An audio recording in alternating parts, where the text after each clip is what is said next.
Welcome to Necromunda Underhive Wars, a tactical RPG set in a sprawling hive city, deep into the grim darkness of the 41st millennium.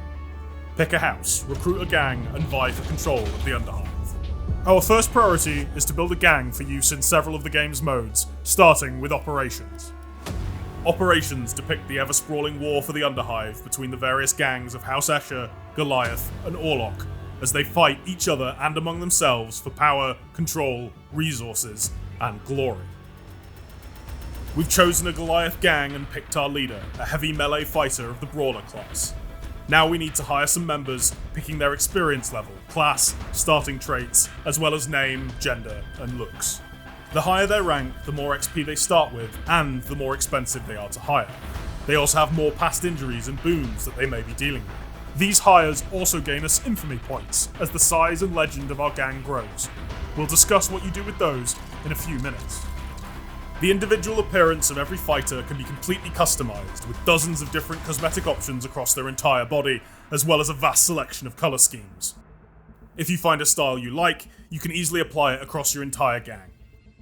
Whether you individualize every member of your gang to their specific personality, or you have a broad gang style, is up to you, and the possibilities are endless. Our lay mechanic started with quite a lot of banked XP, so we can make some decisions about how to level it. We've equipped him with melee weapons, and we'll take the support and trickster class down a close combat focused path as we specialise our gang into brutal hand-to-hand engagements. Every rank up gives some passive bonuses, as well as unlocking active and passive skills, which cost further XP to activate, contributing to more rank ups. After we upgrade some initial stats, we're then going to start picking skills that best fit our intended role. Active and passive skills are greatly varied and are based on rank, class, and house. They can also be upgraded up to 3 times to specialise further with higher stat requirements as they increase. As your fighters rank up, they may also develop talents, vices, and virtues, becoming their own character and making them unique in unexpected ways. This is on top of any injuries or death they may receive from being knocked out of action in combat. Credits can also be spent in the shop for items. Consumables, traps, grenades, armour, and of course, weapons. The Underhive Wars armoury features flamethrowers, cryoguns, bolters, swords, massive axes, the list goes on. Finally, you can spend your credits on gambling caskets. Caskets are also received as rewards from matches in the Underhive, or can be found in the field. To be clear, in-game credits or caskets will never be offered for real money, and this is not and will not be a microtransaction system. Money is valuable in the Underhive, but not so much as blood and violence. Having purchased some gear, leveled up our gang, and customized them, we're ready to begin operations. The first phase of this is picking a sector. These come in various difficulties, decided by how many enemy gangs there are and their ratings, essentially a power level based on their available gear, level of their gangers, and so on. Each sector also has a specific goal to complete, and its own set of rewards and tasks. Beginning an operation means choosing your facilities and spending infamy points on unique upgrades. These are gang-wide and usually focus on additional credit, XP, or loot gains. There's a massive selection, so as your infamy increases from battles and hiring, find your preferred combos for your gang. Once you're inside a sector, a mission map will appear. Here you can choose where in the sector you will go to gather resources, fight for glory, or otherwise build your gang and destroy your enemies. In this first case, our chosen target does not have any rival gangs present during this shift, so we collect the loot and go on our way, gaining a moderate amount of XP for our fighters. On the next shift, we encounter an Orlok gang, and so a fight will begin, but not in this video. We also have Skirmish mode, where you can make multi- or single-player games to your specifications using our wide selection of maps and game modes. Choose enemies and their rating, determine teams, and decide whether the battle will have lasting effects or not. Fight your friends to prove who is better, or team up against the AI for a classic comp stomp. That's just one way to play Necromunda Underhive Wars.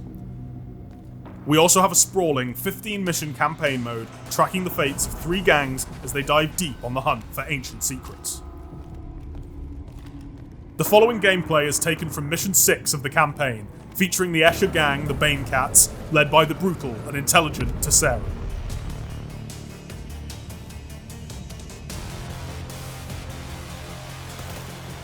The battle begins with our first female fighters deployed out of the way on a gantry overlooking an ongoing battle.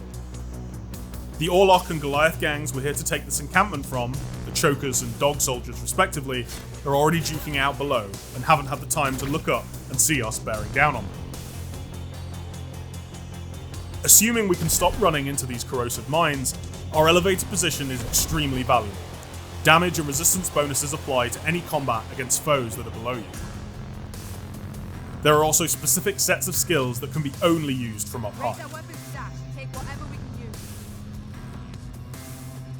And the medical supplies. We're a long way from home. However, our close-range specialist flamer and cryo wielders can deal with enemies that find themselves approaching our level.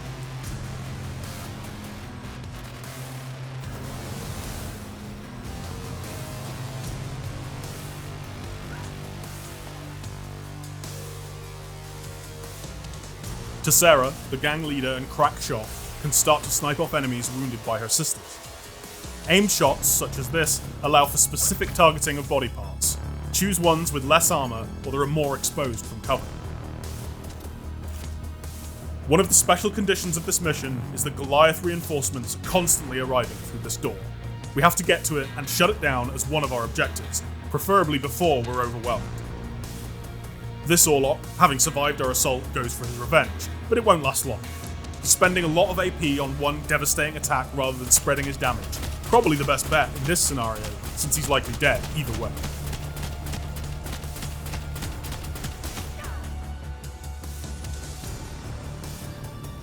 That's him dealt with on our turn, meaning the platform is now ours. One of our other targets, the Orlok leader XOne, is trying to retake the platform. We'll have to deal with him and use our heavy to move around the battlefield and shoot him in the head. A good solution to most problems in the Underhive. The advantage gained, we can turn the tables on him from the platform.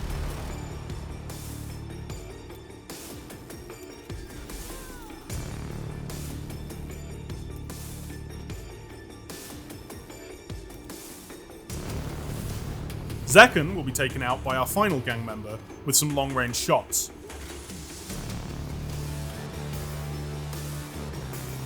Kira is in a good position to make a dash for the door on our next turn. We can then escape back up to the elevator and heal with a special ability.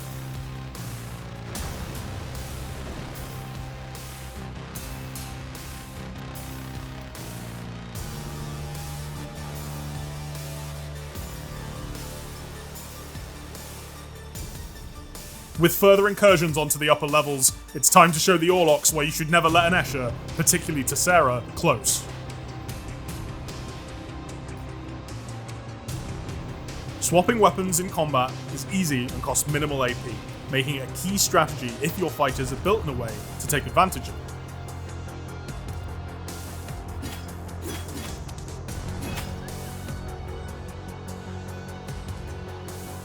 Supporting melee fighters with ranged allies, just like this, is also key. As the fight continues, Kira is in a great spot to toss grenades into the scramble below her. With the Orlok leader dead and the Goliath spewing door locked, cleaning up stragglers is the name of the game.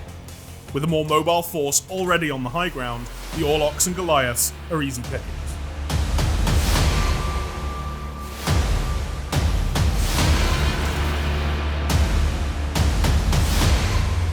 This was just a taste of everything Necromunda Underhive Wars has to offer when it releases on September 8th. Another 14 missions, infinitely more ways to design and build your own gang, and much more.